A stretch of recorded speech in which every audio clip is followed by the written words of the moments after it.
Purworejo pada tahun 2022 masih menyimpan suasana khas kota kecil di Jawa Tengah, sebuah tempat di mana waktu seolah berjalan lebih lambat. Jalanan sore terasa akrab dengan deru mesin becak motor yang sesekali melintas dan suara penjual keliling yang melengking menawarkan dagangan. Di sebuah gang kecil yang lembab di dekat Pasar Baledono yang riuh, berdiri sebuah warung bakso sederhana. Papan nama kayunya sudah lapuk, catnya mulai pudar dimakan cuaca, membuat tulisan di atasnya sudah hampir tak terbaca. Namun bagi warga sekitar, tempat itu sangat dikenal, sebuah oase di tengah hari yang terik. Warung bakso Bu Marni.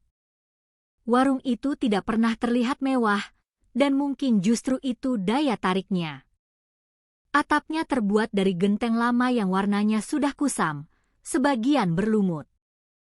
Dindingnya setengah tembok yang plesterannya retak di sana-sini, dan setengahnya lagi papan kayu yang dicat biru langit, kini warnanya telah memudar menjadi keabu-abuan. Kursi kayu panjang yang keras dan sedikit reyot menjadi tempat duduk para pelanggan, saksi bisu ribuan percakapan dan tawa yang pernah terjadi di sana.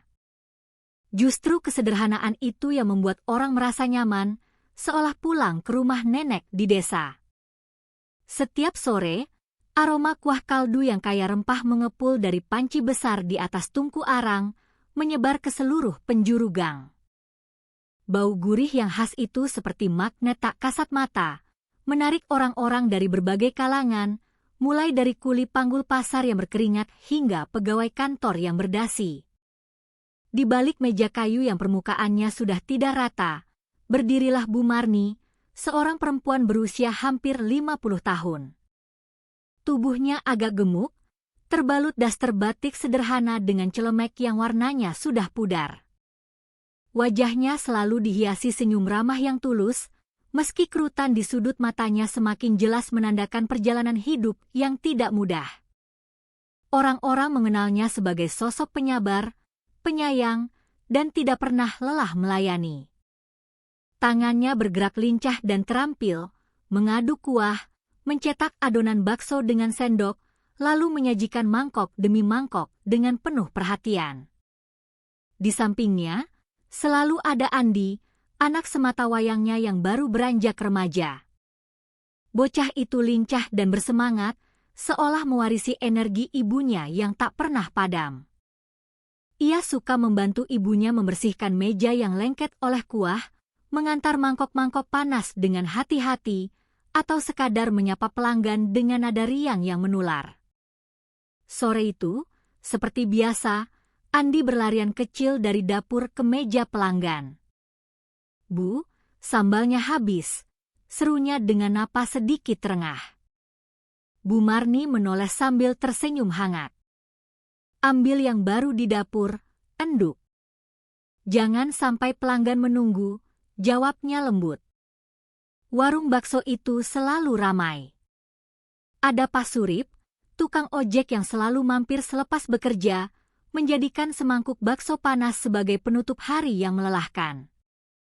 Ada Mbah Siti, pedagang sayur keliling yang gemar bercanda, suaranya yang nyaring seringkali membuat seisi warung tertawa. Beberapa mahasiswa dari kampus swasta di Purworejo pun sering datang, terutama di akhir pekan, mencari makanan enak dengan harga terjangkau. Warung kecil itu seakan menjadi titik temu lintas usia dan profesi, tempat di mana semua orang bisa duduk bersama tanpa memandang status. Namun, ada satu hal yang diam-diam menjadi bahan obrolan di antara para pelanggan. Rasa bakso Bu Marni dianggap berbeda. Dagingnya lebih kenyal, lebih gurih, dengan kuah yang seolah punya aroma khas yang tidak bisa ditemukan di tempat lain. Beberapa pelanggan kadang bergurau, "Pasti ada resep rahasianya ya, Bu?" Setiap kali mendengar itu, Bu Marni hanya terkekeh pelan sambil menjawab, "Rahasia saya cuma satu, Pak. Masak dengan hati." Meski tertawa di luar, jauh di lubuk hatinya, Bu Marni menyimpan kegelisahan yang kian membesar. Sejak beberapa bulan terakhir, ia mendapatkan pasokan daging dengan harga yang jauh lebih murah dari seorang pemasok bernama Samsul. Lelaki itu berpenampilan sederhana, sering datang membawa karung hitam besar yang isinya tidak pernah ia perlihatkan. Setiap 2 atau 3 hari sekali, ia muncul di gang sempit itu saat hari mulai gelap, menurunkan barangnya, menerima uang, lalu pergi dengan cepat tanpa banyak bicara. Bagi Bu Marni, harga murah itu seperti berkah di tengah kesulitan. Pandemi telah membuat banyak usaha gulung tikar. Harga daging sapi pun meroket, hampir tak terjangkau. Tanpa pasokan dari Samsul, mungkin warungnya sudah lama tutup dan ia tidak tahu bagaimana harus menghidupi Andi. Namun, beberapa kali Bu Marni merasa ada yang aneh dengan aroma daging itu. Bau anyir yang samar, hanya sesaat, lalu hilang ketika dimasak dan bercampur dengan bumbu. Ia mencoba mengabaikannya, berpikir mungkin hanya perasaannya saja, atau mungkin cara penyimpanan Samsul yang kurang baik. Sore itu, warung dipenuhi pelanggan. Andi sibuk membersihkan meja, sementara Bu Marni melayani dengan sabar. Di pojok ruangan, duduk seorang pemuda asing. Namanya Rian, seorang mahasiswa hukum dari Yogyakarta yang kebetulan sedang melakukan penelitian di Purworejo. Ia memandang semangkuk bakso di hadapannya dengan raut penasaran setelah mendengar desas-desus tentang kelezatan warung ini dari warga lokal. Setelah menyuapkan sendok pertama, alisnya mengernyit. Rasanya memang enak, kuahnya gurih, tapi ada sesuatu yang berbeda pada tekstur baksonya. Bu Marni menghampirinya, seperti biasa ia selalu memastikan pelanggannya puas. "Bagaimana, Mas, rasanya?" tanyanya ramah. Rian mendongak, sedikit terkejut. "Enak, Bu. Tapi unik, baksonya padat sekali," jawabnya sopan. Bu Marni terkekeh, sebuah tawa kecil yang terdengar sedikit gugup. "Syukurlah kalau cocok. Datang lagi ya, Mas," katanya sambil berlalu. Rian mengangguk, meski pikirannya kini dipenuhi tanda tanya. Malam mulai turun, lampu jalan di gang menyala temaram, membiaskan cahaya kuning di atas genangan air sisa hujan tadi siang. Anak-anak kecil masih berlarian sambil tertawa. Tidak ada yang menyadari bahwa kehangatan sore itu sebentar lagi akan diguncang oleh kabar mengerikan. Di antara para pelanggan, ada seorang wartawan lokal bernama Darto. Ia sengaja datang bukan hanya untuk makan, melainkan mencari bahan berita. Bisik-bisik tentang rasa bakso Bu Marni yang berbeda sudah lama ia dengar, dan insting jurnalistiknya mengatakan ada sesuatu di baliknya. Dengan tatapan penuh rasa ingin tahu, ia mengamati setiap mangkok yang keluar dari dapur. Darto dikenal sebagai wartawan yang gemar membesar-besarkan cerita agar cepat laku di koran mingguan tempatnya bekerja. Sementara itu, di rumah tetangga sebelah, Buati duduk sambil menatap warung Bu Marni dari balik jendela kamarnya yang kusam. Hatinya dipenuhi rasa iri yang membara. Dulu, ia juga pernah mencoba berjualan bakso di tempat yang sama, tapi selalu sepi. Melihat warung Bu Marni yang tidak pernah kehabisan pelanggan membuatnya tidak tenang. Pasti ada yang tidak beres, bisiknya pada diri sendiri. Dalam hatinya, ia menunggu kesempatan untuk menjatuhkan Bu Marni. Tak jauh dari situ, di musala kecil kampung, Ustaz Karim baru selesai memimpin pengajian anak-anak. Ia sering singgah ke warung Bu Marni, bukan untuk makan besar, tapi sekadar menyeruput kuah hangat sambil berbincang ringan. Baginya, Bu Marni adalah sosok sederhana yang tulus berjuang demi anaknya. Namun malam itu, entah kenapa hati Ustaz Karim terasa berat. Seolah ada awan gelap yang tidak terlihat menggantung di sekitar warung itu. Di tengah keramaian, saat Rian hendak menyuap bakso terakhirnya, ia tiba-tiba merasa ada yang mengganjal di lidahnya. Sesuatu yang keras dan kecil. Ia berhenti mengunyah, lalu dengan hati-hati dan berusaha tidak menarik perhatian, ia mengeluarkan benda kecil itu dari mulutnya. Di telapak tangannya yang sedikit berkeringat, terlihat potongan kecil berwarna pucat keabu-abuan. Bentuknya melengkung, sangat mirip kuku manusia. Jantungnya berdegup keras. Ia menatap benda itu lama, berharap ia salah lihat, tapi bentuknya terlalu jelas untuk disangkal. Bu Marni, dengan kepekaannya, melihat wajah Rian berubah pucat. "Ada yang salah dengan baksonya, Mas?" tanyanya dengan nada cemas. Rian buru-buru menutup tangannya, berusaha tidak membuat keributan. "Tidak apa-apa, Bu.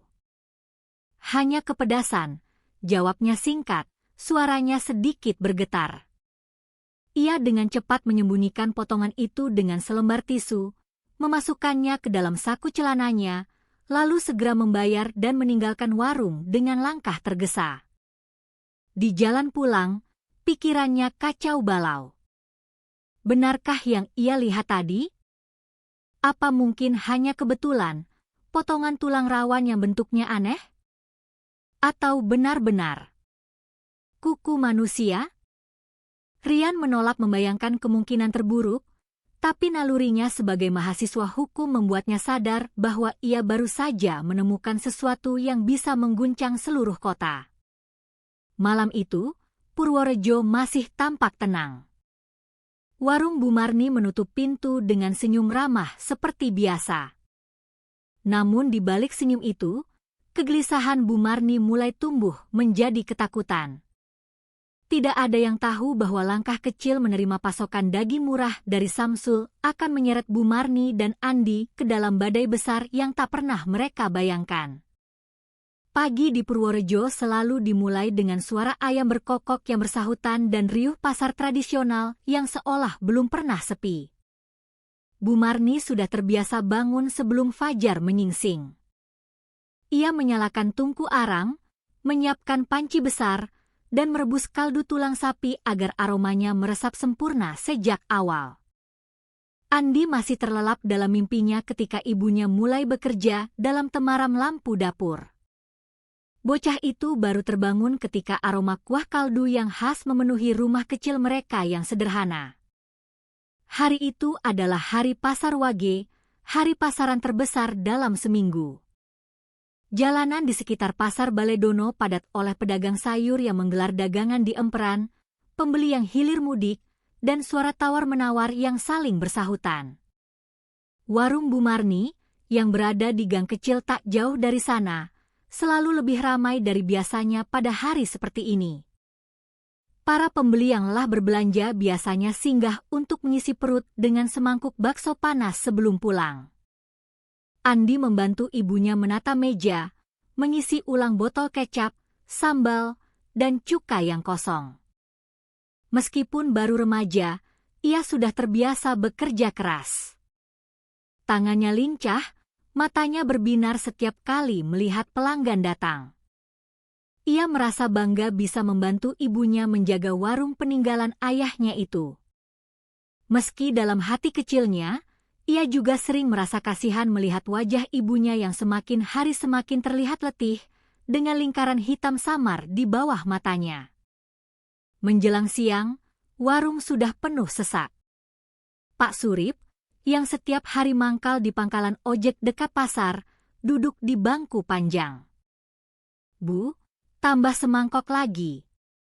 "Kuahnya yang banyak," serunya dengan suara keras yang khas. Andi tersenyum lalu mengantar pesanan sambil berlari kecil, menghindari pelanggan lain yang lalu lalang. Di sisi lain, Mbak Siti si pedagang sayur bercanda dengan seorang mahasiswa yang sedang makan, membuat suasana warung tetap hangat dan akrab. Di tengah keriuhan itu, Darto, sang wartawan lokal, kembali muncul. Ia memesan semangkuk bakso, tetapi matanya lebih sering berkeliling mengamati daripada fokus pada makanannya. Ia mencatat hal-hal kecil dalam buku saku lusuhnya, mulai dari siapa saja yang datang hingga bagaimana ekspresi wajah Bu Marni saat melayani. Dalam benaknya, gosip tentang rasa bakso yang berbeda ini bisa menjadi berita besar. Ia hanya menunggu momen yang tepat, sebuah pemicu kecil untuk meledakkan ceritanya. Di rumah sebelah, Buati kembali mengintip dari celah jendelanya. Ia semakin resah dan panas hati melihat warung Bu Marni tidak pernah sepi. Ia sendiri sudah lama berhenti berjualan karena selalu rugi dan kalah saing. Setiap kali mendengar pelanggan memuji kelezatan bakso Bu Marni, ia bergumam dalam hati, "Tunggu saja, suatu hari nanti semua orang akan tahu rahasia gelap di balik warung itu."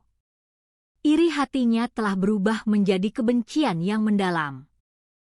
Sementara itu, Ustaz Karim, yang baru selesai mengajar anak-anak mengaji, datang ke warung menjelang sore.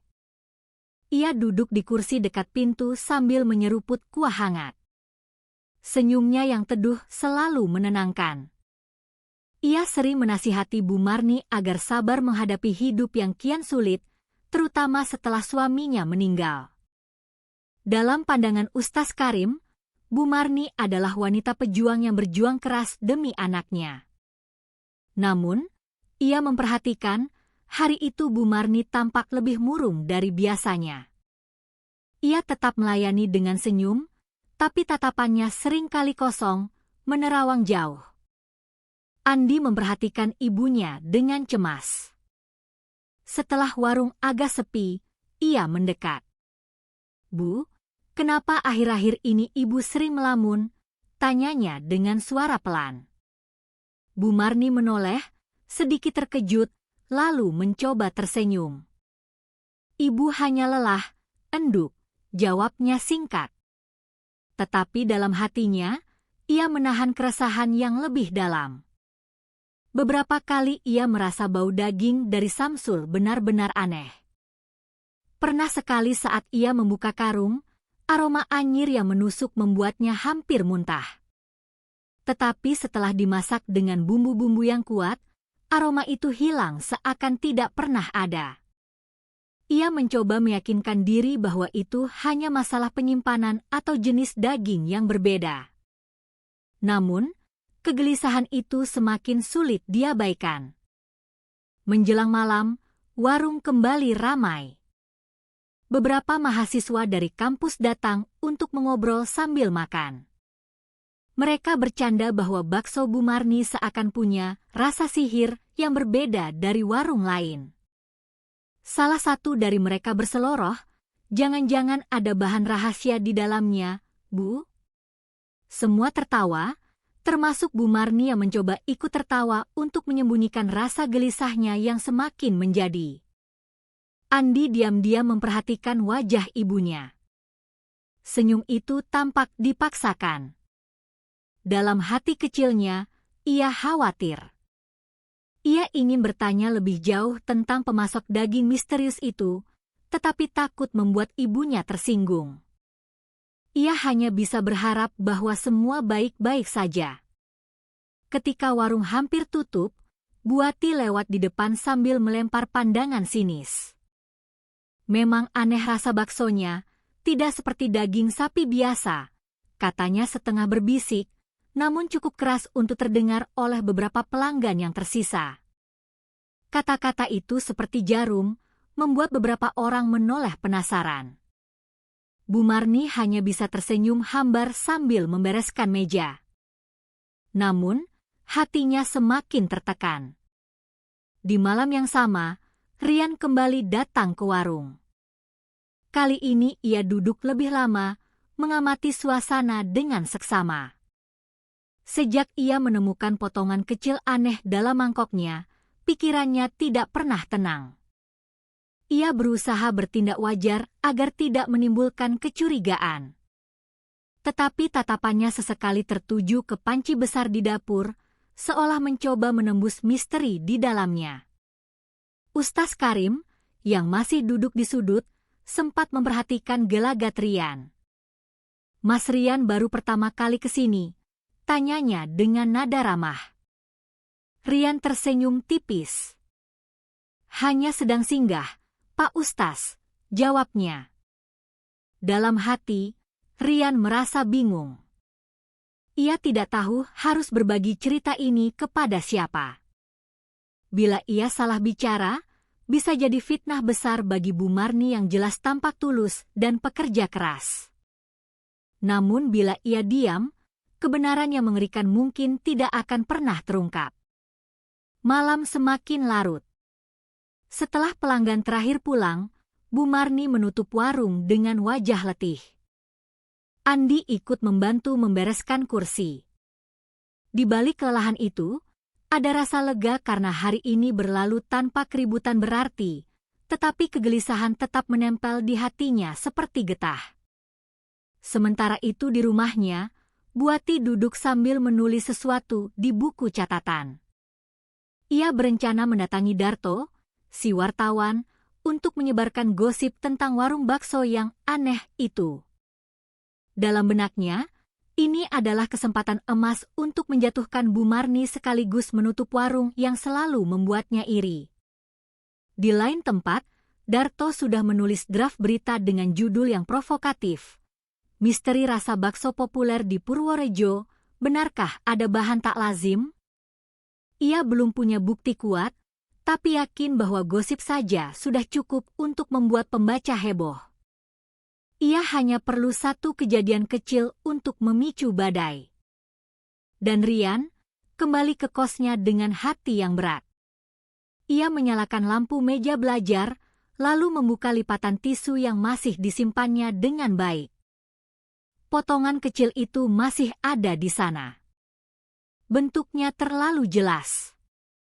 Tidak mungkin hanya tulang rawan. Ia teringat wajah ramah Bu Marni dan tawa polos Andi. Hatinya bimbang. Namun sebagai calon penegak hukum, ia tahu dirinya tidak boleh diam. Di musala kecil, Ustaz Karim menutup doa malamnya dengan bisikan agar Allah melindungi warga kampung dari fitnah dan mara bahaya.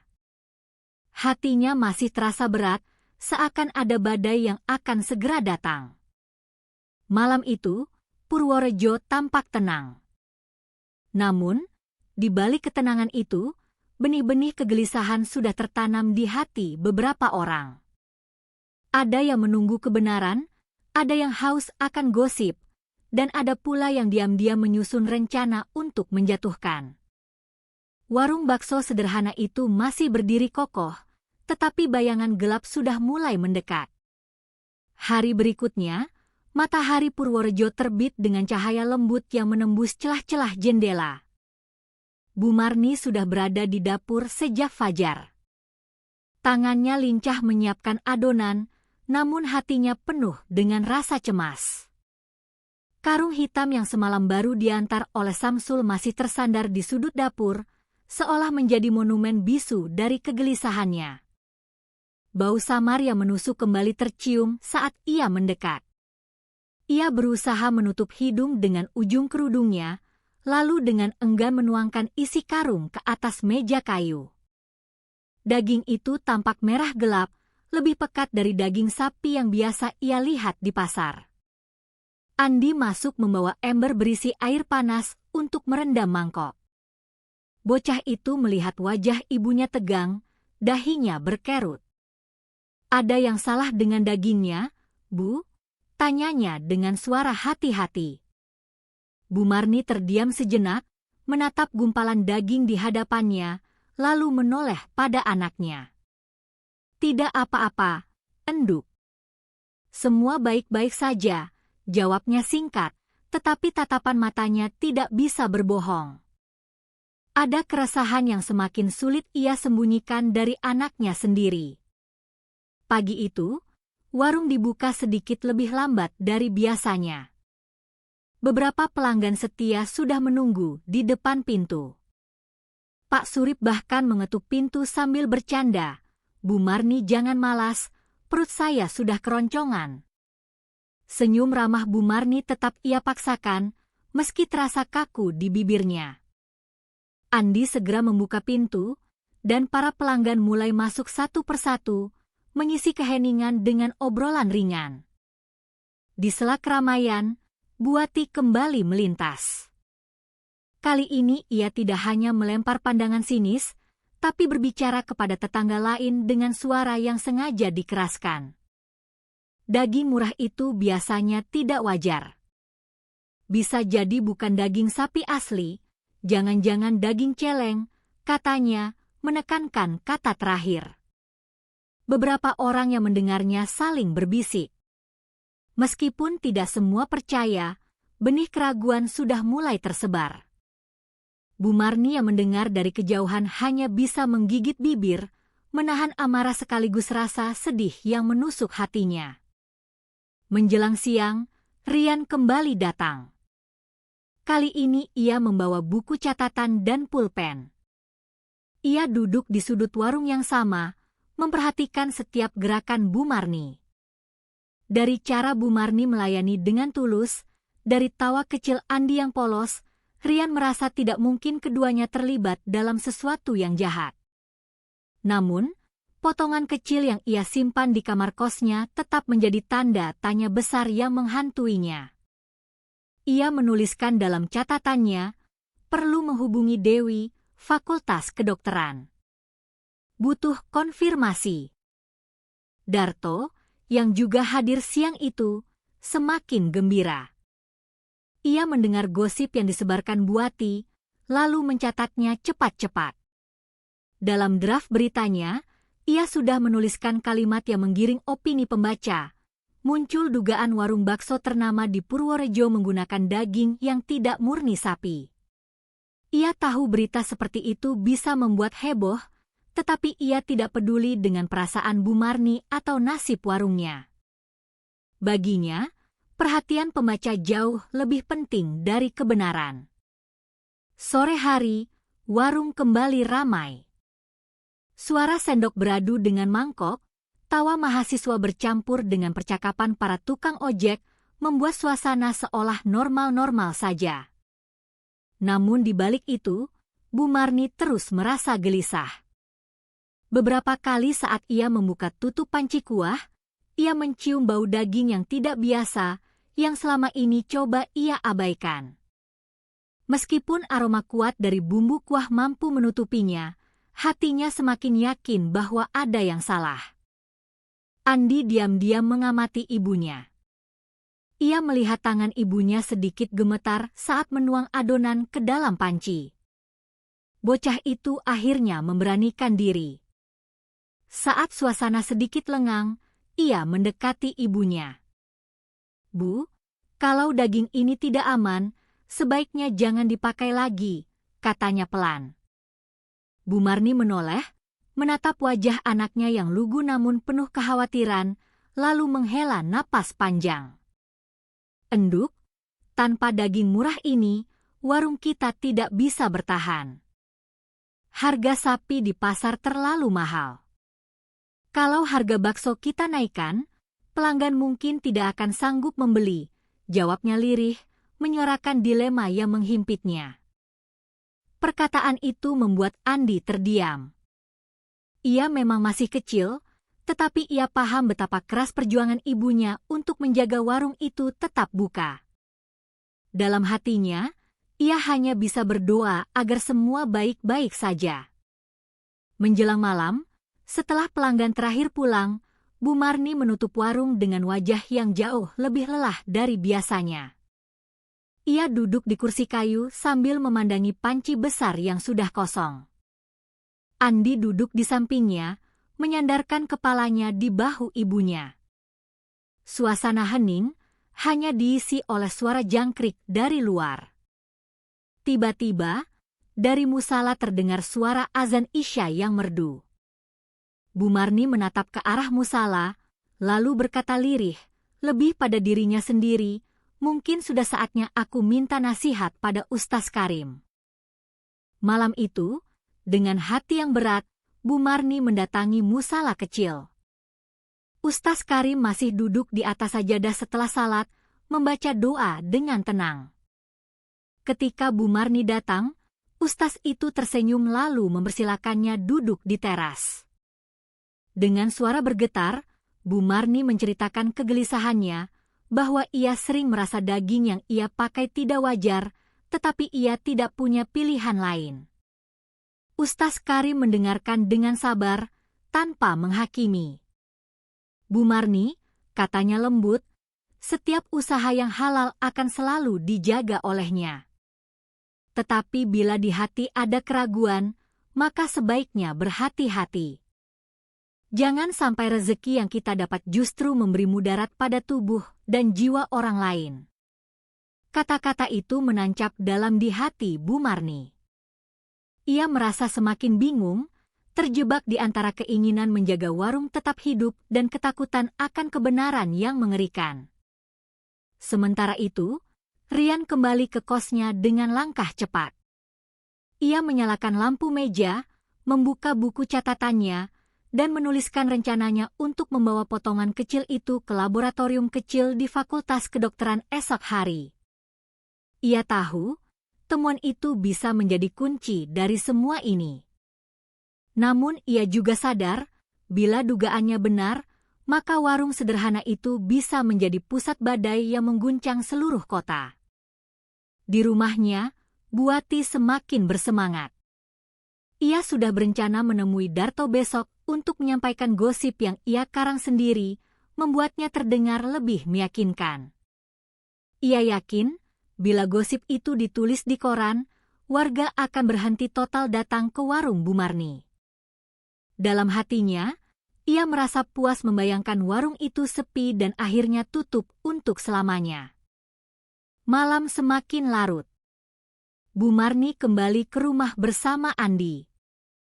Ia berbaring di ranjang bambu sambil menatap langit-langit kamarnya yang terbuat dari anyaman bambu. Bayangan wajah para pelanggan satu persatu muncul dalam benaknya. Ada rasa takut bila mereka suatu saat tahu kebenaran yang lebih mengerikan dari sekadar gosip. Andi yang terlelap di sampingnya membuatnya menitikkan air mata. Ia berbisik dalam hati, memohon agar Allah menjaga anaknya dari segala fitnah. Tidak ada yang tahu bahwa pada saat itu, Samsul sedang duduk di sebuah rumah kontrakan di pinggiran kota. Ia menyalakan rokok sambil menghitung tumpukan uang hasil penjualan. Senyum tipis yang dingin muncul di bibirnya. Ia tahu daging yang ia pasok sudah membuat warung Bu Marni tetap bertahan. Tetapi ia juga tahu bahwa suatu saat, kecurigaan pasti akan muncul. Bagi Samsul, semua itu hanya soal waktu, dan ia sudah siap berpindah tempat bila keadaan semakin panas. Malam itu, Purworejo tampak tertidur pulas. Namun di balik keheningan itu, sebuah rahasia besar sedang menunggu untuk terungkap. Warung sederhana di gang kecil itu seakan menjadi titik awal dari sebuah badai besar yang perlahan tapi pasti mendekat. Pagi itu Purworejo diguyur hujan deras. Jalanan di sekitar pasar Baledono becek dan berlumpur, membuat para pedagang harus menaruh karung goni di depan lapak mereka agar pembeli tidak tergelincir. Warung Bu Marni yang biasanya sudah ramai sejak pagi, hari itu tampak lebih sepi. Hanya beberapa pelanggan tetap yang nekat datang menerobos hujan. Namun sebagian besar memilih menunggu hujan reda. Bu Marni duduk di balik meja sambil mengaduk kuah perlahan. Wajahnya murung, tatapannya kosong. Mata sayunya berkali-kali menatap ke arah karung daging yang masih tersandar di sudut dapur. Aroma samar dari karung itu, yang kini terasa lebih tajam di udara yang lembab, membuat dadanya sesak. Ia menunduk, berdoa dalam hati agar semua ini hanya perasaannya saja, hanya ketakutan yang berlebihan. Andi masuk membawa ember berisi air. Ia melihat ibunya duduk termenung, tatapannya jauh. Bocah itu mencoba mencairkan suasana.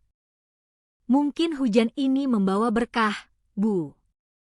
Nanti kalau sudah reda, pelanggan pasti akan datang lebih banyak, katanya dengan nada ceria yang dipaksakan. Bu Marni tersenyum tipis, sebuah senyum yang jelas hanya untuk menenangkan hati anaknya. Di siang hari, saat hujan mulai mereda, Rian datang kembali. Kali ini ia tidak sendirian. Ia bersama seorang temannya dari Fakultas Kedokteran di Yogyakarta bernama Dewi. Mereka duduk di sudut warung, berpura-pura memesan seperti pelanggan biasa. Setelah beberapa sendok bakso masuk ke mulutnya, Dewi menatap Rian dengan pandangan serius. Ia berbisik pelan, tekstur dagingnya memang berbeda, Rian. Terlalu padat dan berserat halus, tidak sama dengan bakso sapi pada umumnya. Rian menuliskan catatan kecil di bukunya, lalu menatap panci besar di dapur dengan rasa curiga yang semakin tebal. Dalam hatinya, ia bertekad untuk segera membawa potongan kecil yang ia simpan ke laboratorium. Ia tidak bisa lagi hanya mengandalkan firasat.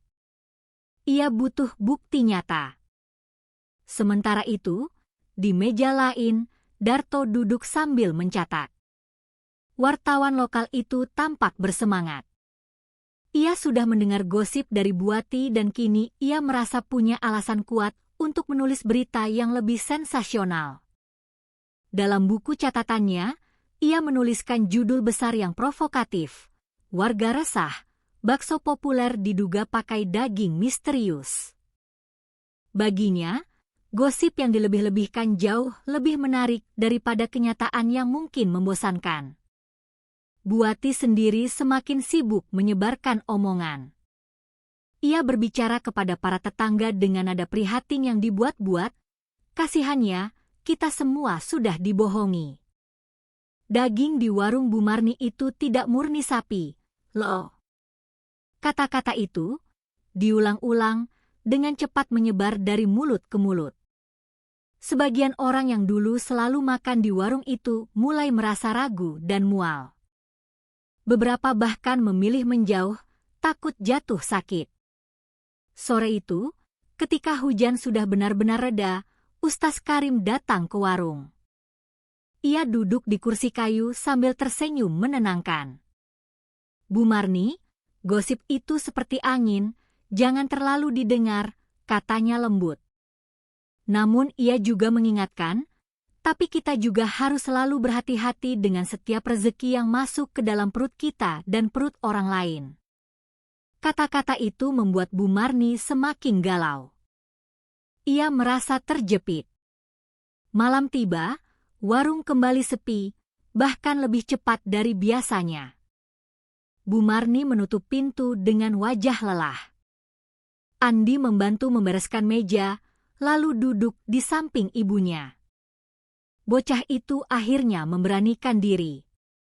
Bu, kalau daging ini terus kita pakai, aku takut sesuatu yang buruk akan terjadi, katanya dengan suara lirih. Bu Marni menatap anaknya lama, matanya berkaca-kaca, lalu menghela napas panjang.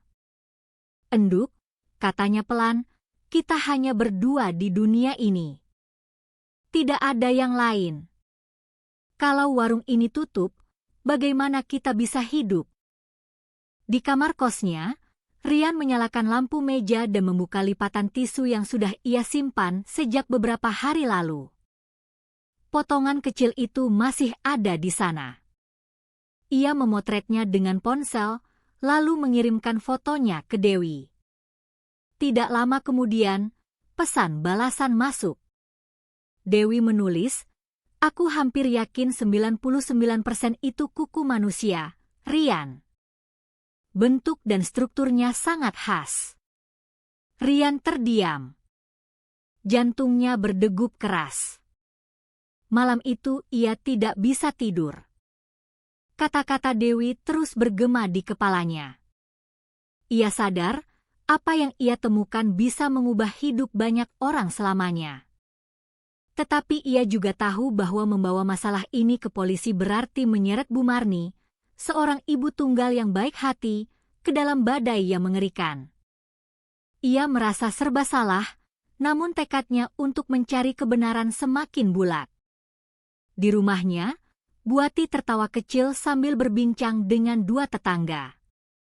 Lihat saja, sebentar lagi warung Bu Marni pasti akan ditutup polisi, katanya dengan nada penuh kemenangan. Kata-kata itu membuat beberapa orang mulai percaya bahwa gosip tersebut benar adanya.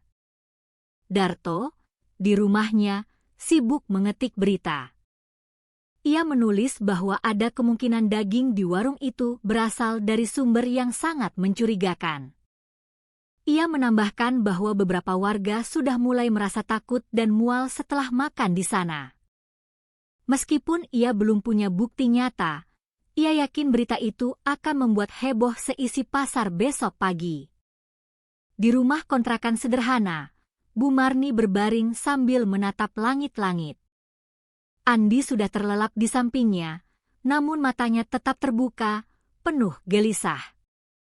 Ia teringat kata-kata Ustaz Karim, suara gosip Buati, tatapan heran para pelanggan, dan bau daging yang aneh itu. Semua bercampur aduk, membuat dadanya terasa sesak. Ia berbisik dalam hati, memohon agar Allah menunjukkan jalan keluar dari mimpi buruk ini. Di tempat lain, Samsul sedang duduk di sebuah warung kopi kecil di pinggiran kota. Ia menyalakan rokok, menatap jalanan yang gelap, dan tersenyum tipis. Ia tahu gosip tentang warung Bu Marni mulai menyebar luas. Bagi Samsul, itu tidak masalah. Selama ia mendapat untung, siapapun yang terlibat dalam bisnisnya hanyalah pion yang bisa dikorbankan. Ia merasa aman karena jaringan yang melindunginya cukup kuat. Malam itu, Purworejo kembali tenggelam dalam keheningan. Namun, di balik keheningan itu, rahasia gelap semakin mendekat ke permukaan. Rian bersiap untuk melangkah lebih jauh. Bu Marni terus dihantui rasa bersalah dan ketakutan. Buati makin gembira menyebarkan gosip. Darto menyiapkan berita heboh. Dan Ustaz Karim berdoa agar kampungnya dijauhkan dari fitnah.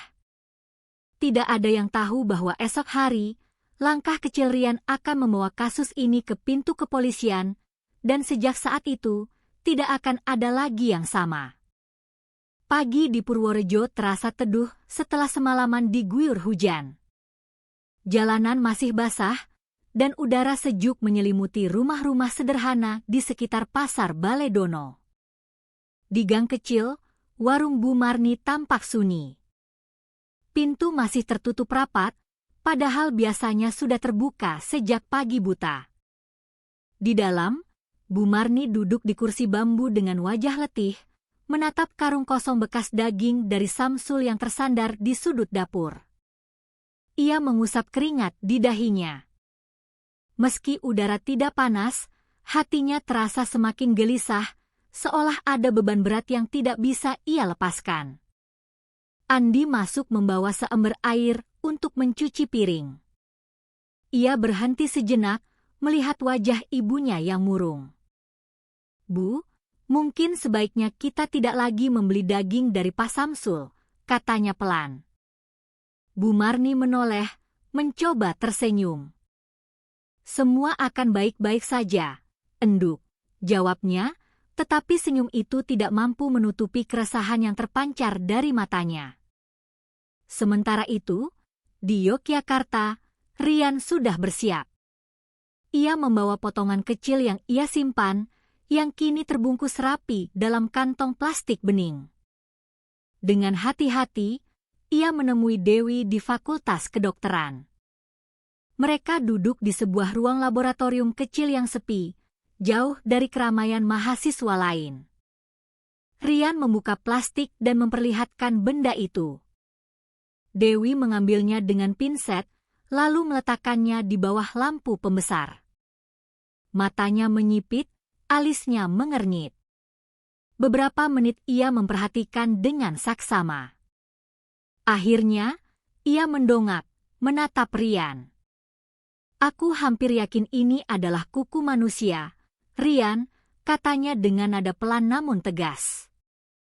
Lapisan keratin dan bentuk melengkungnya tidak mungkin berasal dari hewan. Rian terdiam. Jantungnya berdetak cepat. Ia menunduk, menelan ludah. Mungkin aku salah? Tanyanya, berharap ada kemungkinan lain. Dewi menggeleng perlahan. Seandainya masih ada keraguan, kita bisa membawa ini ke laboratorium forensik fakultas. Tapi, kemungkinannya sangat kecil untuk salah. Kebenaran itu membuat Rian terhuyung. Ia menatap meja laboratorium, merasa dadanya sesak. Ia teringat wajah Bu Marni yang ramah dan Andi yang lugu. Ia juga teringat bau kaldu yang gurih dan tawa para pelanggan. Semua itu seolah bertabrakan dengan kenyataan mengerikan yang baru saja ia dengar. Di saat yang sama di Purworejo, Buati semakin sibuk menyebarkan gosip. Ia bercerita kepada beberapa tetangga bahwa ia mendengar kabar daging yang dipakai Bu Marni itu aneh. Harganya murah, pasti ada sebabnya, katanya dengan nada meyakinkan. Kata-kata itu membuat beberapa tetangga gelisah. Ada yang mulai takut untuk makan di sana lagi, ada pula yang semakin yakin bahwa warung Bu Marni menyimpan rahasia kelam. Darto, sang wartawan lokal, tidak ketinggalan. Ia sudah menulis berita dengan judul besar yang provokatif. Beritanya memang belum diterbitkan, tetapi ia yakin begitu ditayangkan di koran mingguan, semua orang akan membicarakannya. Baginya, ini adalah kesempatan untuk menjadi wartawan yang dikenal luas, meski dengan cara menakut-nakuti masyarakat. Menjelang sore, Ustaz Karim kembali singgah ke warung. Ia melihat warung itu lebih sepi dari biasanya. Hanya ada beberapa pelanggan tetap. Bu Marni melayaninya dengan senyum yang dipaksakan. Setelah selesai makan, Ustaz Karim mendekati Bu Marni dan berbisik, "Tetap sabar ya, Bu. Gosip memang mudah menyebar, tetapi kebenaran tidak bisa selamanya ditutupi." Kata-kata itu membuat Bu Marni menunduk. Air matanya hampir jatuh. Malam harinya, Rian kembali ke kosnya dengan langkah gontai. Ia menyalakan lampu meja, lalu duduk termenung. Catatannya terbuka di depan mata. Ia menulis, "Kebenaran ini terlalu besar untuk kusimpan sendiri." Ia tahu, langkah berikutnya adalah melapor kepada pihak berwenang. Namun hatinya ragu. Ia membayangkan bagaimana perasaan Bu Marni bila mendengar tuduhan mengerikan itu. Di rumahnya, Bu Marni duduk bersama Andi. Mereka makan nasi sederhana dengan lauk tempe goreng. Andi menatap ibunya, lalu berkata, "Bu, aku tidak ingin orang-orang terus bergosip tentang kita. Aku ingin ibu tenang." Bu Marni memeluk anaknya erat, berusaha menyembunyikan tangisnya. Dalam hati, ia berdoa agar badai ini segera reda. Namun, malam itu justru menjadi awal dari badai yang lebih besar. Rian sudah membulatkan tekadnya. Besok pagi, ia akan membawa bukti itu ke pihak kepolisian. Ia tidak lagi bisa berpura-pura bahwa semua baik-baik saja. Naluri dan pendidikannya sebagai calon penegak hukum memaksanya untuk bertindak. Di sisi lain, Samsul duduk di rumah kontrakannya sambil menonton televisi tua. Berita tentang harga daging sapi yang terus naik membuatnya tersenyum sinis. Ia merasa aman, karena semakin banyak pemilik warung kecil yang tergiur dengan harga murah darinya. Ia tidak peduli siapa yang membeli dagangannya. Baginya, semua hanya soal uang. Ia tidak tahu bahwa salah satu langkahnya yang ceroboh sudah mulai menyingkap tabir rahasia gelap yang selama ini ia sembunyikan rapat-rapat. Malam itu, Purworejo tampak tenang dari luar. Lampu jalan menyala temaram, suara jangkrik mengisi udara. Tetapi di balik ketenangan itu, dua dunia yang berbeda sedang berhadapan. Di satu sisi, Ada Bu Marni yang hanya ingin warungnya bertahan demi anak semata wayangnya. Di sisi lain, ada Rian yang membawa bukti bahwa ada sesuatu yang jauh lebih mengerikan di balik semangkuk bakso sederhana. Esok hari, keputusan Rian akan membuka jalan menuju penyelidikan resmi. Dan sejak saat itu, hidup Bu Marni tidak akan pernah sama lagi. Pagi itu, langit Purworejo mendung. Awan kelabu menggantung rendah, membuat suasana pasar yang biasanya riuh menjadi lebih tergesa-gesa. Orang-orang ingin segera menyelesaikan belanja sebelum hujan turun. Namun, di sebuah gedung sederhana di pusat kota, suasananya jauh berbeda. Rian berdiri dengan wajah tegang di depan pintu kantor kepolisian. Tangannya yang sedikit berkeringat memegang erat kantong plastik bening berisi potongan kecil yang ia simpan sejak hari pertama makan di warung Bu Marni. Setelah menarik napas panjang, ia melangkah masuk. Seorang penyidik muda menyambutnya, menanyakan maksud kedatangannya. Dengan suara sedikit bergetar, Rian menjelaskan bahwa ia menemukan benda mencurigakan di dalam mangkok bakso. Penyidik itu mengerutkan dahi, lalu membawanya masuk ke sebuah ruang pertemuan. Di sana, duduk seorang perwira dengan tubuh tegap dan rambut yang mulai memutih. Tatapannya tajam namun tenang. Dialah Komisaris Bagus, seorang polisi senior yang dikenal tegas dan berpengalaman. Rian menyerahkan plastik itu.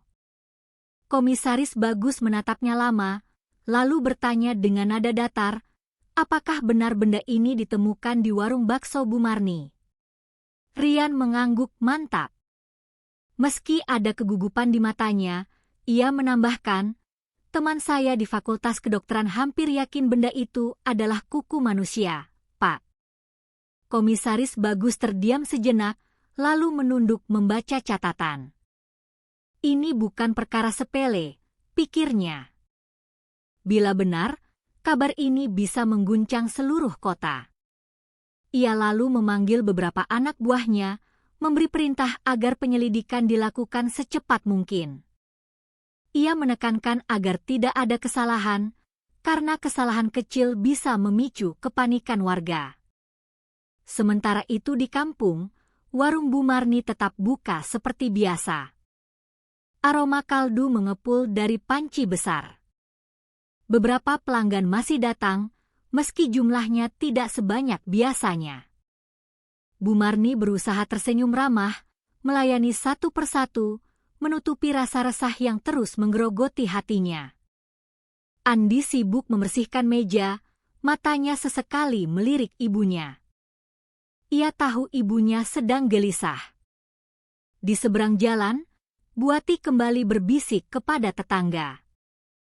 Mungkin benar gosip tentang daging aneh di warung itu, katanya. Kata-kata itu membuat beberapa orang yang hendak mampir jadi enggan. Ada pula yang hanya berani lewat sambil melirik dari kejauhan. Tidak lama kemudian, beberapa mobil polisi berhenti di depan gang. Orang-orang segera berkerumun, penasaran. Komisaris Bagus turun dengan langkah mantap, wajahnya serius. Tatapannya membuat orang-orang yang berbisik langsung diam.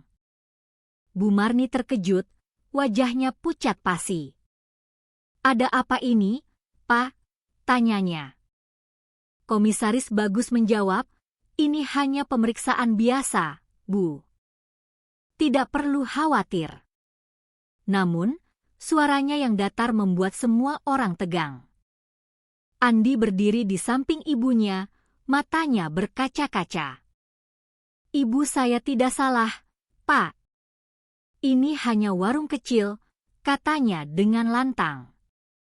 Komisaris menatap Andi sebentar, lalu berkata dengan tenang, kalau memang tidak ada masalah, semuanya akan baik-baik saja, Dik. Polisi mulai masuk ke dapur. Mereka memeriksa panci besar, adonan bakso, serta beberapa karung daging yang baru saja diantar Samsul pagi itu. Bau daging bercampur dengan aroma bumbu memenuhi ruangan. Seorang petugas melapor, sampel harus dibawa ke laboratorium, Komandan. Komisaris Bagus mengangguk, memerintahkan agar semuanya dicatat dan difoto. Bu Marni berdiri di pojok dapur dengan wajah panik. Ia berusaha menjelaskan bahwa daging itu ia beli dari pemasok tetap bernama Samsul. Ia bersumpah tidak pernah curiga apapun. Namun, polisi tetap melakukan tugasnya dengan teliti. Dari luar, warga semakin ramai. Bisik-bisik terdengar jelas. Ada yang berkata, mungkin benar baksonya tidak wajar. Ada pula yang menyesal karena baru saja makan di sana beberapa hari lalu. Di antara kerumunan, Darto, si wartawan lokal, tersenyum puas. Ia mencatat setiap detail dengan cepat. Baginya, berita ini lebih besar dari yang ia bayangkan. Ia sudah bisa membayangkan judul koran dengan huruf besar yang akan membuat pembaca terkejut. Malam harinya, setelah pemeriksaan selesai, Komisaris Bagus meminta Bu Marni ikut ke kantor polisi untuk memberikan keterangan. Ini bukan penangkapan, Bu. Hanya pemeriksaan lebih lanjut, tegasnya. Bu Marni hampir menangis, namun ia mencoba tegar. Andi menggenggam tangannya erat. Komisaris berkata, anak ibu boleh ikut sampai ruang tunggu. Warung itu kemudian disegel dengan garis polisi melintang di depan pintu. Warga yang melihat semakin gaduh. Ada yang menunjuk-nunjuk sambil berbisik, ada pula yang terang-terangan menyalahkan Bu Marni. Di antara kerumunan, Buati tampak puas, meski ia berpura-pura prihatin. Di kantor polisi, Bu Marni duduk di kursi interogasi. Wajahnya letih, matanya sembab. Komisaris Bagus duduk di seberangnya dengan berkas di tangan. Dari mana saja ibu mendapat pasokan daging? Tanyanya. Dengan suara bergetar, Bu Marni menjawab bahwa sejak lama ia membeli dari Samsul karena harganya lebih murah, dan ia percaya begitu saja. Komisaris mendengarkan dengan tenang, matanya menatap tajam seolah menembus isi hati. Di ruang tunggu, Andi duduk gelisah. Ia melihat beberapa polisi berbisik tentang daging aneh dan kemungkinan jaringan lebih besar. Bocah itu menunduk, menahan tangis. Tidak lama kemudian, Rian datang menghampirinya. Ia merasa bersalah karena laporannya membuat keluarga itu masuk dalam masalah besar. Namun, ia juga yakin bahwa kebenaran harus diungkap. Andi menoleh dengan mata merah. Kalau ibu saya tidak salah, saya akan pastikan orang yang memasok daging itu dihukum, katanya dengan suara bergetar. Rian mengangguk, merasa semakin berat dengan beban yang ia tanggung. Malam itu, Komisaris Bagus menutup berkas sementara. Ia berkata kepada timnya bahwa mereka harus menunggu hasil laboratorium. Bila benar ada jaringan yang lebih besar, kita harus siap menghadapinya, ujarnya. Bu Marni duduk menunduk, berdoa dalam hati. Ia tidak pernah membayangkan usaha kecilnya yang hanya ingin memberi makan orang banyak, kini membuatnya duduk di ruang interogasi. Di luar kantor polisi, gosip semakin liar. Nama warung Bu Marni mulai disebut-sebut sebagai pusat misteri. Sebagian warga merasa takut, sebagian merasa marah, sebagian lagi hanya ingin tahu. Purworejo yang biasanya tenang, kini mulai bergolak. Hari-hari di kantor polisi terasa begitu panjang bagi Bu Marni. Sejak dibawa untuk dimintai keterangan, ia hampir tidak bisa tidur. Setiap kali memejamkan mata, wajah para pelanggan yang selama ini ia layani dengan tulus muncul satu persatu, seolah menuntut jawaban. Andi setia menemaninya di ruang tunggu, meski tidak diizinkan masuk saat ibunya diperiksa. Komisaris Bagus duduk di ruang kerjanya, menatap tumpukan berkas di meja. Di antara berkas itu, ada satu laporan yang paling ia tunggu, hasil uji laboratorium dari sampel daging yang diambil dari warung Bu Marni. Saat seorang petugas datang membawa amplop coklat, Bagus segera membukanya. Matanya menyipit, membaca setiap detail. Keringat dingin muncul di pelipisnya. Sampel daging terbukti positif mengandung jaringan manusia. Tidak hanya dari satu, tetapi ada indikasi berasal dari lebih dari satu individu.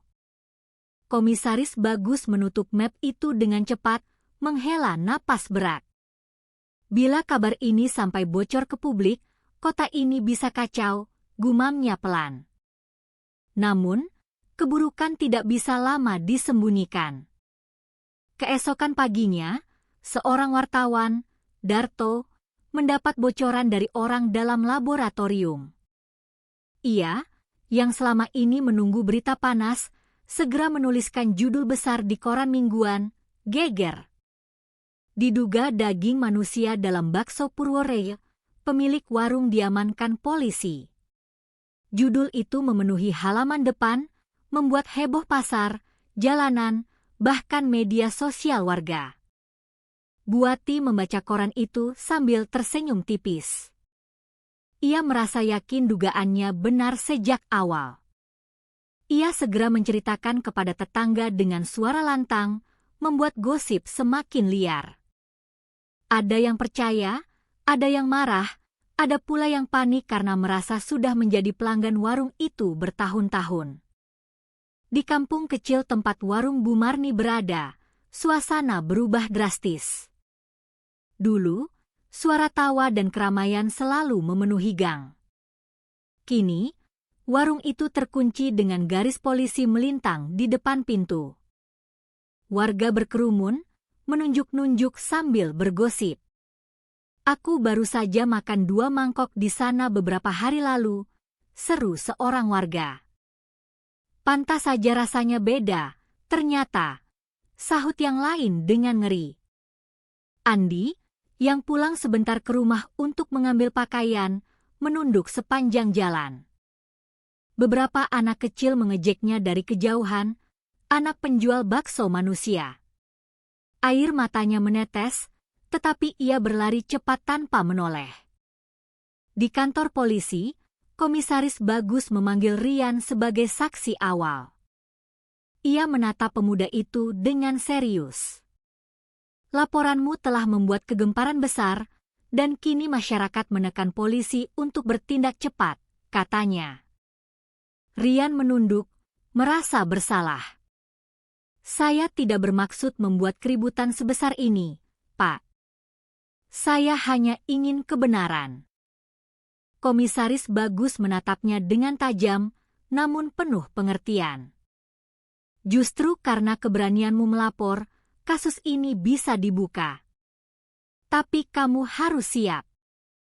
Orang-orang yang terlibat mungkin bukan orang sembarangan. Rian mengangguk pelan, menyadari langkah kecilnya telah menyeretnya ke pusaran masalah yang jauh lebih besar. Malam itu, Bu Marni dipanggil kembali ke ruang interogasi. Wajahnya pucat, matanya sembab karena tangis. Komisaris Bagus meletakkan hasil laporan lab di hadapannya. Dengan suara berat, ia berkata, hasil laboratorium jelas menunjukkan adanya jaringan manusia dalam daging yang ibu jual. Apa ibu masih ingin menyangkal? Bu Marni terisak. Demi Tuhan, Pak, saya tidak tahu apa-apa. Saya hanya beli dari Samsul. Saya tidak pernah tahu dari mana asalnya. Saya bahkan takut mendengar ini. Komisaris Bagus menatapnya lama. Dari raut wajah Bu Marni, ia lebih banyak melihat kepanikan dan ketidaktahuan daripada rasa bersalah. Kalau benar begitu, maka Samsul adalah kuncinya. Bisa Anda ceritakan detail tentang orang itu? Dengan suara bergetar, Bu Marni menceritakan semuanya. Bagaimana Samsul selalu datang sore hari membawa karung hitam. Bagaimana harga dagingnya jauh lebih murah. Dan bagaimana ia, demi menjaga warung tetap berjalan, memilih untuk percaya. Di tempat lain, Samsul sedang duduk di sebuah rumah sewaan yang kumuh. Televisi tua di sudut ruangan menayangkan berita tentang kasus bakso manusia yang geger itu. Wajahnya dingin, tetapi di bibirnya muncul senyum tipis. Jadi, sudah sampai ke polisi, gumamnya pelan. Ia lalu menyalakan rokok, menghembuskan asap sambil menatap layar. Kalau begitu, waktunya aku pindah tempat. Keesokan harinya, kantor polisi dipenuhi wartawan. Mereka berdesakan, menanyakan perkembangan kasus. Komisaris Bagus berdiri di depan mereka, wajahnya kaku. Benar ditemukan jaringan manusia dalam sampel daging. Namun polisi belum bisa memastikan siapa yang benar-benar bertanggung jawab. Kami meminta masyarakat tenang dan tidak main hakim sendiri. Namun, ucapan itu tidak mampu meredam gejolak. Di luar kantor polisi, sekelompok warga berteriak menuntut agar Bu Marni dihukum. Sebagian bahkan ingin mendatangi rumahnya. Andi menggenggam tangan ibunya erat.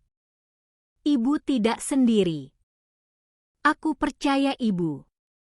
Bu Marni hanya bisa menahan air mata, tahu bahwa jalan menuju kebenaran akan panjang dan penuh duri. Malam itu, Purworejo tidak lagi tenang. Jalanan dipenuhi obrolan warga, koran-koran bertebaran, gosip semakin liar. Di tengah semua hiruk-pikuk itu, nama Bu Marni telah berubah dari sosok ramah penjual bakso menjadi tersangka di mata masyarakat. Hari-hari berikutnya menjadi mimpi buruk bagi Bu Marni. Sejak hasil laboratorium diumumkan, tatapan warga berubah tajam setiap kali ia melangkah keluar dari rumahnya yang kini dijaga polisi. Ada yang menutup pintu rapat-rapat begitu melihatnya lewat. Ada pula yang terang-terangan mencaci, menyebutnya penipu yang memberi makan warga dengan daging haram. Bu Marni hanya bisa menunduk, menarik Andi agar cepat berjalan, berusaha tidak mendengar kata-kata kejam itu. Di rumah, Andi duduk diam di sudut kamarnya. Tangannya sibuk menggambar di buku tulis. Bu Marni mendekat, melihat sebuah gambar sederhana. Seorang ibu dan anak berdiri di bawah garis polisi, dikelilingi orang-orang yang menunjuk dengan wajah marah. Hati Bu Marni hancur. Ia memeluk Andi erat sambil menahan tangis. Anak itu berkata lirih, "Aku tidak mau orang-orang terus benci pada ibu." Sementara itu, di kantor polisi, Komisaris Bagus menggelar rapat kecil bersama timnya. Kasus ini jelas bukan hanya soal warung kecil. Samsul hanyalah pintu masuk menuju jaringan yang lebih besar, katanya tegas. Ia memerintahkan agar foto sketsa wajah Samsul disebarkan ke semua unit kepolisian di Jawa Tengah. Saya juga minta Rian dijaga ketat. Sebagai saksi utama, dia bisa jadi target untuk dibungkam. Rian yang mendengar itu tercekat. Belum pernah ia merasa hidupnya begitu berbahaya hanya karena semangkuk bakso. Namun dalam hatinya, ia tahu bahwa kebenaran harus diungkap. Ia tidak ingin ada korban lain yang jatuh bila jaringan ini terus dibiarkan beroperasi. Di kampung, Buati semakin menjadi-jadi. Ia sengaja menyebarkan cerita bahwa Bu Marni sebenarnya sudah lama tahu daging itu bukan sapi. Harga murah begitu, pasti ada alasan gelap di baliknya, katanya dengan penuh keyakinan, seolah-olah ia melihat sendiri transaksinya. Beberapa warga yang sebelumnya ragu kini mulai mempercayainya. Darto semakin bersemangat. Ia menulis artikel lanjutan di korannya, menggambarkan Bu Marni sebagai pelaku utama yang licik. Meski tanpa bukti lengkap, ia menambahkan detail-detail sensasional agar pembaca semakin penasaran. Berita itu membuat nama Bu Marni semakin hancur di mata masyarakat. Namun, tidak semua larut dalam gosip. Ustaz Karim kembali mengingatkan jamaahnya setelah salat maghrib di musala. Jangan mudah menuduh sebelum ada bukti yang jelas. Bisa jadi, Bu Marni hanyalah korban seperti kita semua, katanya. Beberapa warga terdiam mendengar nasihat itu, meski tidak semua menghiraukannya. Di sisi lain kota, Samsul semakin resah. Ia tahu polisi sedang mencarinya. Ia berkemas di rumah sewanya, memasukkan barang-barang ke dalam karung. Namun, ia tidak sendirian. Seorang pria berbadan besar duduk di depannya, menatapnya dengan dingin. Gara-gara kamu ceroboh, kini semua mata tertuju ke Purworejo. Bila sindikat ini terbongkar, nyawamu tidak akan berarti apa-apa, kata pria itu. Samsul menelan ludah, wajahnya tegang. Ia berusaha tenang. Bu Marni sudah jadi kambing hitam. Semua orang sibuk menyalahkannya, jawabnya.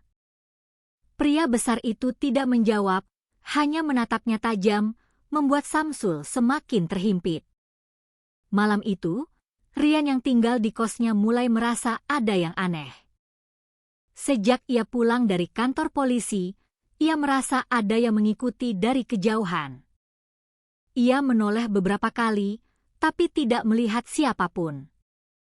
Ketika sampai di depan pintu kos, ia menemukan sebuah batu kecil diletakkan di terasnya. Hatinya berdebar. Ia tahu itu bukan kebetulan, melainkan sebuah pesan agar ia berhenti. Di rumah sederhananya, Bu Marni berusaha menenangkan diri. Namun, rasa takut terus menghantuinya.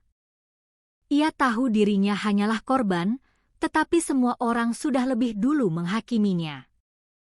Andi duduk di sampingnya, mencoba menghibur dengan kata-kata polos, suatu hari, orang akan tahu kebenarannya, Bu. Bu Marni mengusap kepala anaknya, berusaha tersenyum meski air mata tetap jatuh. Keesokan paginya, Komisaris Bagus menerima laporan baru dari timnya. Mereka menemukan bahwa Samsul sering terlihat di sekitar sebuah gudang tua di pinggiran kota. Ada kemungkinan gudang itu menjadi tempat penyimpanan daging sebelum didistribusikan. Bagus memutuskan untuk segera menurunkan tim ke lokasi. Semua hati-hati. Bisa saja gudang itu sudah dikosongkan atau malah dijaga ketat, pesannya. Saat berita itu sampai ke telinga Darto, ia kembali menulis dengan nada sensasional. Polisi temukan gudang rahasia tempat daging manusia disimpan. Padahal, penyelidikan baru akan dimulai. Tulisan itu membuat warga semakin geger. Di kampung, gosip semakin parah. Beberapa orang bahkan mulai menulis kata-kata hinaan di pagar rumah Bu Marni. Ada yang melempar batu kecil ke atap rumahnya di malam hari. Andi menatap ibunya dengan wajah marah, tetapi Bu Marni menenangkannya. Jangan dibalas, enduk. Biarkan waktu yang membuktikan. Malam itu, Rian kembali didatangi Komisaris Bagus. Ancaman ini nyata. Kamu akan kami pindahkan ke rumah aman, katanya. Rian mengangguk, wajahnya pucat. Ia tahu ancaman semakin nyata, namun ia juga sadar bahwa bila ia mundur, kebenaran bisa terkubur selamanya. Di rumahnya, Bu Marni terjaga hingga larut malam. Ia memandangi wajah Andi yang tertidur pulas. Air matanya mengalir. Ia berdoa agar anaknya dijauhkan dari kebencian dan fitnah. Ia tahu, badai ini masih jauh dari reda. Di kejauhan, Samsul menyalakan rokok sambil menatap gelap malam dari jendela rumah kontrakannya. Ia bergumam, polisi boleh saja semakin dekat, tapi aku tidak akan tinggal diam. Ia tersenyum dingin, yakin bahwa dirinya masih bisa selangkah di depan. Malam itu, Purworejo diguyur hujan lebat. Jalanan licin dan sepi, hanya sesekali terdengar deru motor melintas dengan cepat. Di pinggiran kota, di sebuah kawasan gudang tua yang terlupakan, sekelompok polisi bergerak pelan, dipimpin langsung oleh Komisaris Bagus. Mereka menyusuri jalan berdebu yang kini berubah menjadi lumpur setelah hujan. Lampu senter mereka menyorot bangunan reot dengan cat yang sudah mengelupas. Gudang itu tampak sunyi, hanya suara tetesan air dari atap yang bocor yang memecah keheningan. Dua polisi maju ke depan, membuka pintu berkarat dengan paksa. Bunyi deritnya yang melengking memecah keheningan malam. Begitu pintu terbuka, bau busuk yang menyengat langsung menyeruak, menusuk hidung. Beberapa polisi menutup mulut dengan kain, hampir muntah. Di dalam ruangan yang gelap, dipenuhi tumpukan karung hitam yang kompang-kamping. Saat salah satunya dibuka, tampak sisa-sisa daging yang sudah membiru dan membusuk. Baunya amis bercampur anyir. "Ini bukan daging sapi, Komandan," bisik salah satu petugas dengan wajah pucat. Komisaris Bagus mendekat, menatap karung-karung itu dengan rahang mengeras. Ia tahu gudang ini bukan sekadar tempat penyimpanan biasa. Di sebuah meja kayu tua di sudut ruangan, ia menemukan sebuah buku catatan kecil yang penuh dengan coretan angka dan nama. Beberapa nama dicoret dengan tinta merah. Bagus membacanya cepat, lalu menatap anak buahnya dengan serius. Ini bukan hanya daftar pemasok daging murah. Ini daftar korban. Namun, Samsul tidak ada di sana. Hanya jejak-jejak kaki basah di lantai yang menandakan seseorang baru saja pergi dengan terburu-buru. Bagus menghela napas berat. Mereka terlambat. Samsul sudah tahu polisi akan datang. Sementara itu, di kampung, Bu Marni semakin terpojok. Rumahnya dilempari batu oleh orang tak dikenal pada malam hari. Atap sengnya berisik di tengah malam, membuat Andi ketakutan. Bocah itu memeluk ibunya erat, menangis karena tidak tahan diejek sebagai anak penjual bakso manusia oleh teman-temannya. Bu Marni berusaha kuat. Suatu saat orang akan tahu kebenarannya, enduk, katanya, meski dalam hatinya ia sendiri mulai goyah. Di musala kecil, Ustaz Karim berkumpul dengan beberapa warga, mencoba menenangkan mereka. Jangan mudah terhasut gosip. Serahkan pada pihak berwajib, katanya. Namun, suaranya seolah tenggelam oleh amarah sebagian warga yang sudah terlanjur percaya pada kabar koran. Bila polisi lambat, warga bisa bertindak sendiri, seru salah seorang dari mereka. Ustaz Karim menatapnya tajam, mengingatkan bahwa main hakim sendiri hanya akan menambah dosa. Di rumahnya, Buati duduk bersama dua tetangga. Ia semakin bersemangat menyebarkan cerita bahwa Bu Marni sudah lama bekerja sama dengan Samsul. Ia menambahkan bumbu-bumbu cerita seolah ia pernah melihat sendiri, padahal semua itu hanya karangan. Dua tetangga itu mendengarkan dengan wajah tegang, lalu ikut menyebarkan kabar itu ke orang lain. Gosip semakin liar seperti api yang menjalar ke seluruh kampung. Darto, sang wartawan, tidak ketinggalan. Ia menulis berita terbaru dengan judul yang lebih panas, Gudang Daging Manusia Ditemukan, Polisi Buru Sindikat Kejam. Ia menggambarkan suasana di gudang dengan kata-kata dramatis, seolah ia melihat langsung, padahal informasi itu hanya ia dapat dari bisikan warga. Beritanya membuat pembaca geger, dan nama Bu Marni makin hancur. Di kosnya, Rian duduk gelisah. Ia menulis di buku catatannya mencoba menuangkan rasa takutnya. Sejak melapor, ia merasa sering diawasi. Beberapa kali ia mendengar suara langkah di luar kamar, meski ketika ia membuka pintu, tidak ada siapapun. Malam itu, ia mendapati sebuah coretan kapur di pagar kosnya. Hanya satu kata singkat, "Diam." Rian gemetar. Ia tahu ini bukan sekadar peringatan, melainkan ancaman nyata. Keesokan paginya, ia menemui Komisaris Bagus dan menunjukkan foto coretan itu. Bagus mengernyit, lalu memutuskan untuk menempatkan 2 polisi berjaga di dekat kos Rian secara diam-diam. Saksi ini tidak boleh disentuh. Kalau dia hilang, kasus ini bisa mandek, katanya pada timnya. Rian mengangguk, meski hatinya tetap cemas. Sementara itu, Samsul duduk di sebuah kafe murahan beberapa kilometer dari gudang tua. Ia menyalakan ponsel bututnya, membaca berita di koran daring tentang kasus bakso manusia.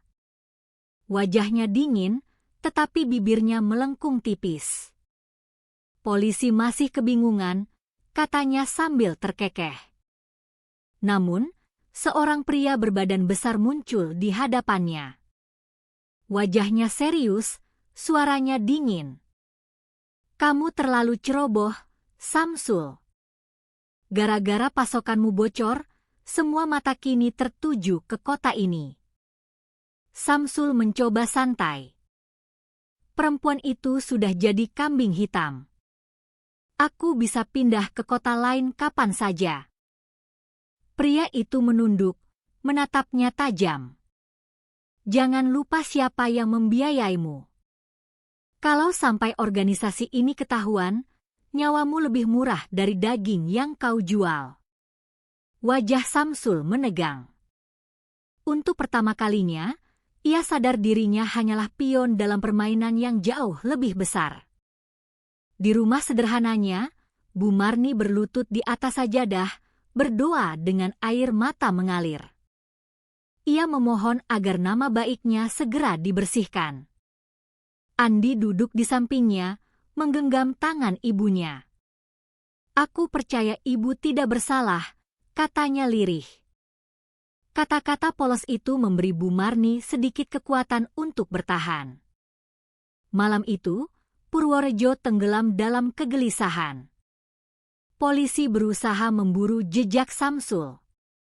Warga semakin liar dengan gosip. Wartawan semakin gencar menulis berita. Dan di balik semua itu, sindikat gelap yang lebih besar sedang mengatur langkah berikutnya. Siang itu, udara Purworejo terasa terik. Jalanan ramai oleh lalu lintas, namun suasana hati warga masih diliputi kecemasan. Sejak koran memuat berita tentang gudang berisi karung daging busuk, nama Bu Marni semakin jadi bahan omongan. Gang kecil tempat warungnya berada kini sunyi. Papan kayu yang dulu selalu ramai kini hanya dilapisi debu dan garis polisi yang mulai kusam. Di kantor kepolisian, Komisaris Bagus berdiri di depan papan besar yang dipenuhi foto dan catatan. Ada sketsa wajah Samsul, foto karung hitam dari gudang, serta daftar nama yang ditemukan di buku catatan. Garis-garis merah menghubungkan semuanya, membentuk sebuah pola yang semakin jelas. Samsul bukan sekadar pemasok kecil. Dia bagian dari jaringan besar, kata Bagus pada timnya. Seorang polisi muda mengangkat tangan. "Lalu, kemana organ-organ itu dijual, Komandan?" Bagus menatap serius. "Ini bukan sekadar soal bakso. Ini perdagangan organ. Daging sisa dijual murah untuk menghilangkan jejak." Kata-kata itu membuat ruangan hening. Semua menyadari betapa mengerikan kasus yang sedang mereka hadapi. Sementara itu, di rumahnya, Bu Marni semakin murung. Sejak gosip makin liar, beberapa orang mulai melempar batu ke atap rumahnya pada malam hari. Ada juga yang menulis kata-kata hinaan di pagarnya. Andi, meski masih kecil, berusaha menguatkan ibunya. Ia menyapu halaman dari pecahan kaca yang dilempar orang. Bu, jangan takut. Mereka boleh benci, tapi suatu saat pasti tahu kebenarannya. Bu Marni mengelus kepala anaknya, menahan tangis. Ia berkata bahwa ia kuat hanya karena Andi. Bila bukan demi anak itu, mungkin ia sudah menyerah sejak dulu. Namun jauh di dalam hatinya, ia mulai goyah. Bagaimana jika kebenaran tak pernah terungkap? Di kampung, Buati semakin lantang. Ia mengatakan kepada siapapun yang mau mendengar bahwa Bu Marni sudah lama bekerja sama dengan Samsul. Dia sengaja membeli daging itu, bukan karena tidak tahu, sebar gosipnya. Darto menulis artikel baru dengan judul yang lebih mengerikan, Sin Organ di Purworejo? Warung bakso diduga jadi penadah. Tanpa ragu, ia menuliskan nama Bu Marni berkali-kali, seolah perempuan itu adalah pelaku utama. Korannya laris, namun hatinya sama sekali tidak merasa bersalah. Di musala, Ustaz Karim mendengar keluhan beberapa jamaah.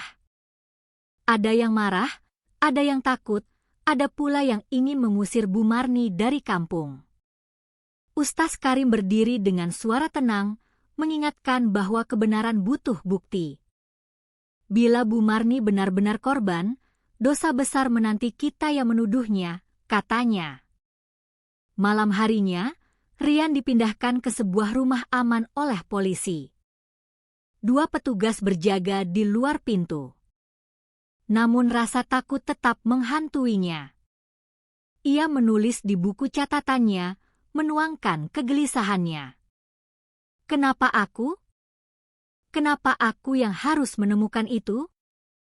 Tetapi ia berhenti menulis, menatap dinding kosong.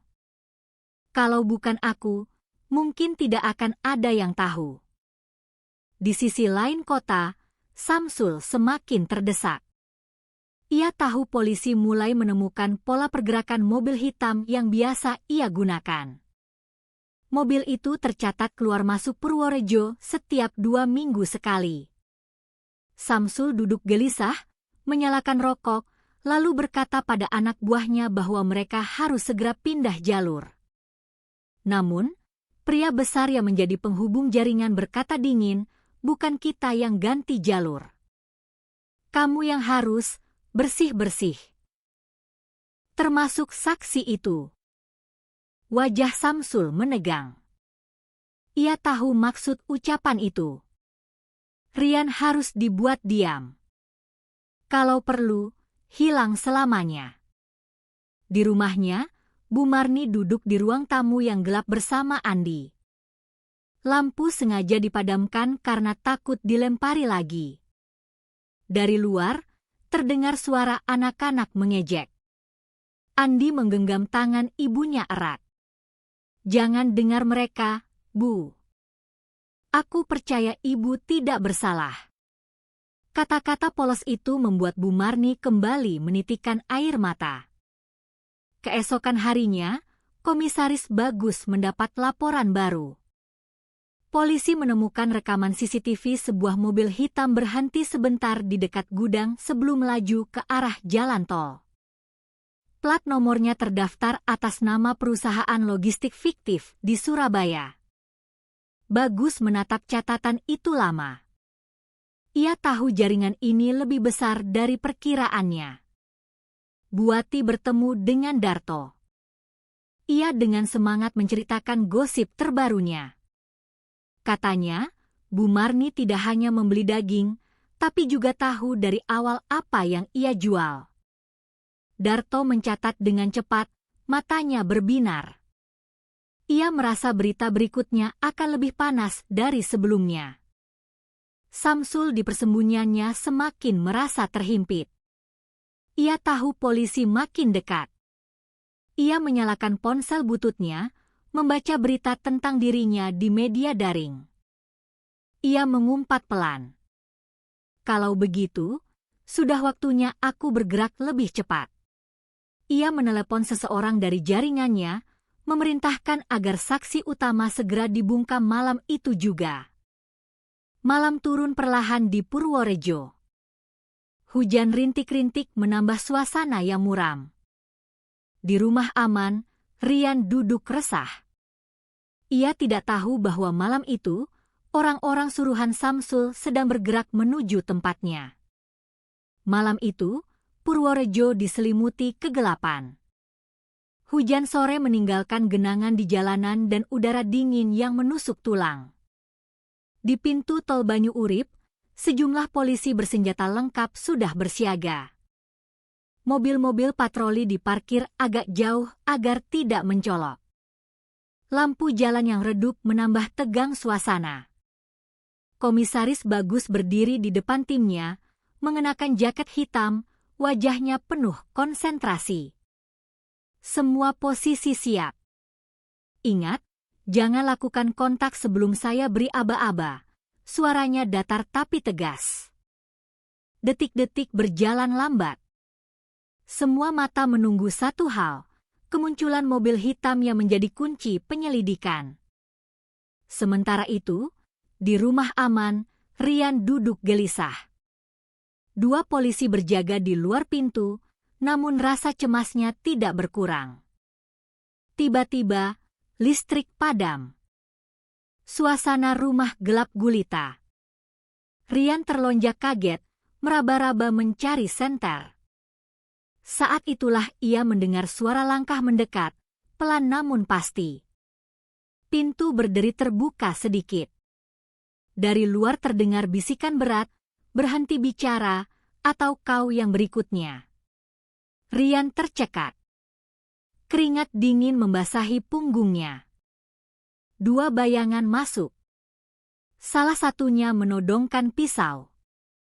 Diam atau kau mati, bisik pria itu. Rian mundur, punggungnya menempel ke dinding. Saat pria itu lengah, Rian menendang meja kecil hingga terbalik.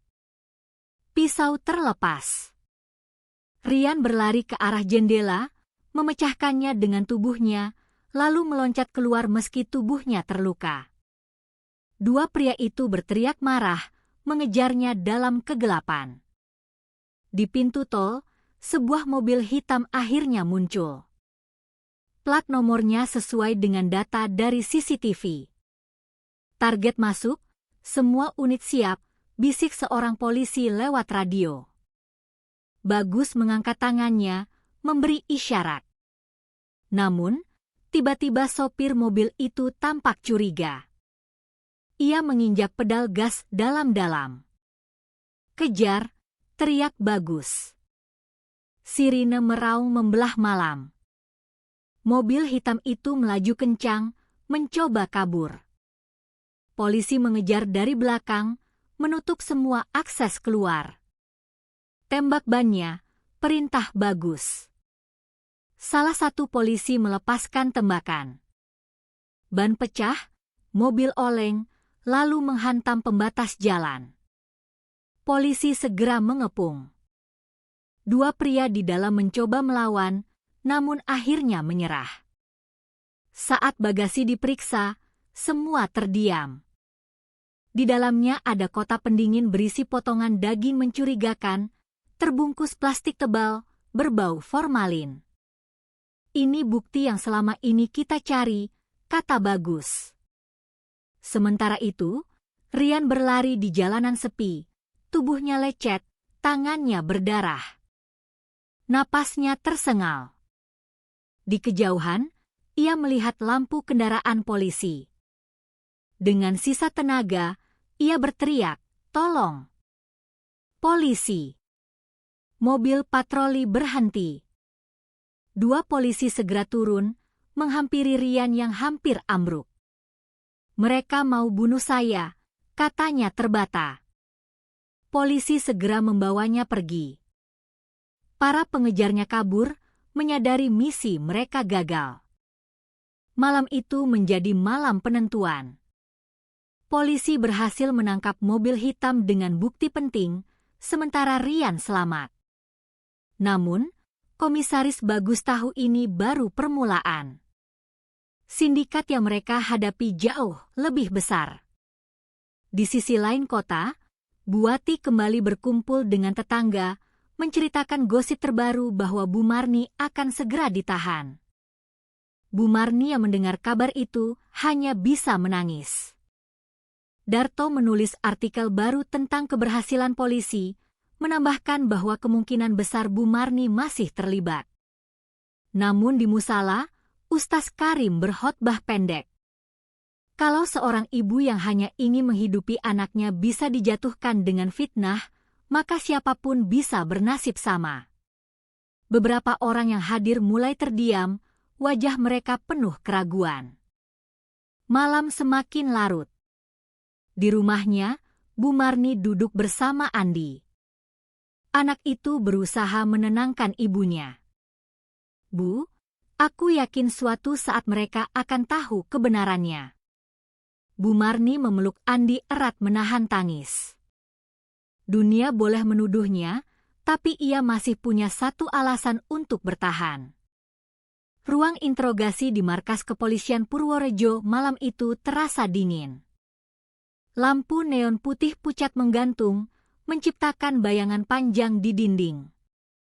Dua pria yang ditangkap dari mobil hitam duduk dengan tangan terborgol. Wajah mereka keras, tetapi mata mereka menyimpan kegelisahan. Komisaris Bagus masuk dengan langkah tenang. Ia membawa map tebal berisi foto dan rekaman hasil penyergapan, lalu meletakkannya di atas meja dengan suara keras. Kalau kalian pintar, malam ini bisa pulang ke sel dengan tenang. Tapi kalau keras kepala, besok nama kalian sudah ada di semua koran. Pilih yang mana? Salah satu pria mendengus. Kami hanya sopir, Pak. Tidak tahu apa-apa. Bagus menyeringai tipis. Ia menunjukkan foto kotak pendingin penuh daging. Sopir biasanya bawa penumpang, bukan isi bagasi seperti ini. Jangan buang waktu saya. Pria itu mulai gelisah, tapi tetap bungkam. Namun, temannya tidak sekuat itu. Keringat dingin mengalir dari pelipisnya. Dengan suara gemetar, ia berkata, kami hanya disuruh antar. Barang sudah siap tiap kali kami datang. Kami tidak pernah tahu isinya. Gudang mana? Sebutkan alamatnya, bentak Bagus. Pria itu menggigit bibir. Gudang kosong di kawasan Pelabuhan Lama. Tapi saya sumpah, kami tidak pernah masuk. Bagus mencatat cepat. Jantungnya berdegup kencang. Itu artinya, ada titik baru yang bisa ditelusuri. Di luar ruang interogasi, Rian duduk dengan tangan diperban. Ia baru saja menjalani pemeriksaan medis. Bagus keluar sebentar, menghampirinya. Kamu sudah lakukan hal besar malam tadi. Kalau tidak melawan, mungkin sekarang kamu sudah tidak ada. Rian menunduk. Pak, mereka tidak akan berhenti, kan? Tidak, jawab Bagus. Tapi kami juga tidak akan berhenti. Di sisi lain kota, Samsul menerima kabar bahwa mobil hitam mereka tertangkap. Wajahnya pucat, tangannya bergetar saat meremas rokok. Bodoh. Bagaimana bisa kecolongan begitu saja, bentaknya pada anak buahnya. Pak, polisi sudah menutup semua jalur. Mereka pasti sudah lama mengawasi, jawab seorang anak buahnya. Mata Samsul berkilat. Kalau begitu, kita balikkan keadaan. Kalau polisi punya saksi, kita buat saksi itu jadi beban mereka. Di rumah kecilnya, Bu Marni menatap Andi yang tertidur di sampingnya. Wajah anak itu masih murung. Setiap kali mendengar orang membicarakan bakso, Andi menunduk menahan air mata. Bu Marni mengusap kepala anaknya, berdoa lirih, "Ya Allah, jangan biarkan anakku hancur karena fitnah ini." Namun fitnah itu terus menyebar. Buati duduk bersama dua tetangga dengan bersemangat menceritakan gosip terbarunya.